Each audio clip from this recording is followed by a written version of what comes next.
আল্লাহ বলে বিকাল বেলা আমাকেই ডাকো, ওয়াহিনা তুজহিরুন, দুই প্রহরে দুপুর বেলা আমাকেই ডাকো। আল্লাহ বলে বান্দা শুধু আমাকেই ভাবো, আমাকেই ডাকো, আমার সাথে সম্পর্ক গড়ো। কাজেই মুসলমান, আপনার যে সন্তান ফজরের নামাজের সেজদা কপালে জোটে না, আমি বললাম আমার নাম আনিসুর রহমান, আমি চ্যালেঞ্জ করলাম আপনার যেই ছেলে ফজরের নামাজ পড়ে না, মেয়ে ফজরের নামাজ পড়ে না, এ ভদ্র না, ভদ্র নয়, ভদ্র নয়, অসভ্য, অসভ্য, অসভ্য। তুমি যদি সাহস থাকে তো তুমি প্রতিবাদ করো, তুমি যুক্তি দাও।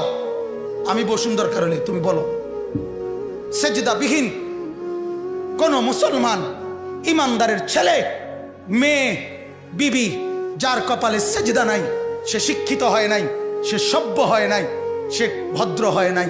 আল্লাহ কোরআনে বলছে ইবলিসকে, ইবলিস তুই সেজদা করলি না, অহংকার করেছিস, তুই বের হ আমার থেকে। যেন যে সেজদা করে না সে অহংকারী, আর অহংকারীকে ভদ্র বলে না। কথা বলেন না কেন? অহংকারীকে কি বলে না? ভদ্র বলে না। নাই তো বলেন আপনি পৃথিবীর কোন ডিকশনারিতে আছে কথা যে অহংকারীকে সভ্য বলে, অহংকারীকে ভদ্র বলে? আল্লাহ তো কোরআনে বলছে সেজদা না করা এটা অহংকার। এটা কি বলেন না? তাইলে অহংকারী কি ভদ্র হয়? অহংকারী কি সভ্য হয়? অতএব ছেলেকে ভদ্র বানান, ছেলেকে সভ্য বানান। পড়েন আপনি, কোনো সমস্যা নাই, বাংলা পড়েন, অঙ্ক পড়েন, ইংরেজি পড়েন, পদার্থ পড়েন, জীববিজ্ঞান পড়েন, হিমালয় পর্বত ফুরাডা ফইরা বাইতে যাই পড়েন, কোনো মানা নাই। আটলান্টিক মহাসাগর পইরা বাইতে নালান, কোনো আপত্তি নাই। কিন্তু কোরআন বাদ দিলেন কেন? সেজদা বাদ দিলেন কেন? গোলামি বাদ দিলেন কেন? বন্দিগি বাদ দিলেন কেন? আল্লাহকে ছেড়ে দিলেন কেন? আল্লাহর সাথে দুশ্মনী কেন? যে ছেলেটা সারাদিন একটা ওয়াক্ত নামাজ পড়ে না, যে বিবি একটা ওয়াক্ত নামাজ পড়ে না, যে মেয়েটা পর্দা করে না, তারে জিজ্ঞাসা করেন না যে মা সবার সাথে সম্পর্ক বজায় রাখো, মালিকের সাথে কেন দুশ্মনী? আল্লাহর লগে কি নারাজি হইলা? আল্লাহর সাথে কি দুশ্মনী? আল্লাহর লগে কেন রাগ করলা? কেন রাগ করলা?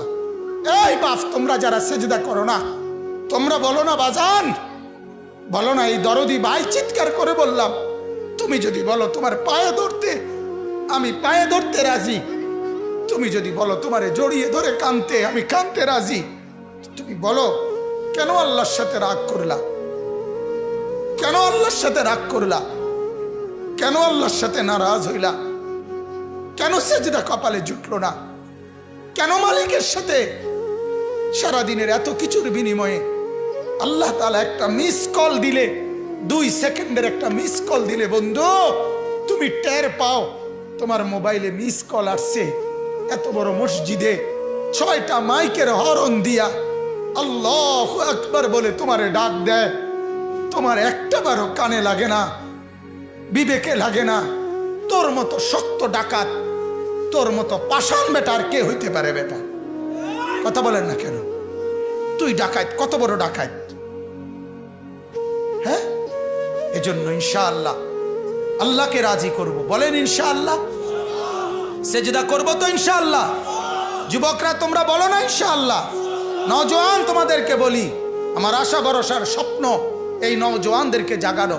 আমি সারা দিন রাত চাই যুবকরা জেগে উঠুক, কারণ আগামীর পৃথিবী, গোটা বিশ্ব 2 ভাগ হবে। এটাই পৃথিবীর পুরা ভবিষ্যৎ।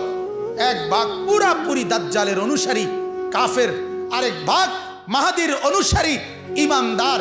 এই 2 ভাগে পৃথিবী অচিরেই বিভক্ত হয়ে যাবে। তুমি যদি মাহাদির পক্ষে থাকতে না পারো, তুমি যদি দাজ্জালের ধোকায় পড়ে যাও, আল্লাহর কসম ঈমান নিয়ে কবরে যাইতে পারবা না। অতএব আমি তোমার ঈমান চাই, আমি যুবকের ঈমান চাই, আমি যুবকের আখিরাত চাই। আল্লাহ তাআলা আমাদের প্রত্যেককে ঈমান আমলের দৌড়